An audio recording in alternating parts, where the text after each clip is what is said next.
Ey Allahın qulları! Elə bir ay yaxınlaşır ki, bu ayda Uca Allah bizə imanımızı yeniləmək üçün bir fürsət verir. Köhnəlmiş imanımızı, zəifləyən etiqadımızı. Bu ümmət üçün Uca Allah möhtəşəm bir ayın, Uca Allahın ucaltdığı, Allahın elçisinin sallallahu aleyhi ve sellem ucaltdığı ayın, Ramazan ayının gəlməsinə çox az qalıb.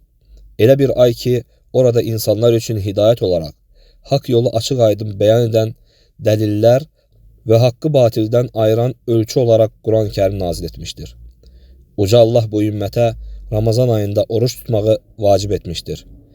Həmçinin Uca Allah bu ayda gecə namazını təyin etmişdir. Bu ay böyük fəzilətlərlə, saysız hesabsız savablarla doldur. Kim bu savablardan məhrum olarsa, o ziyana uğramış, məğlub olmuşdur.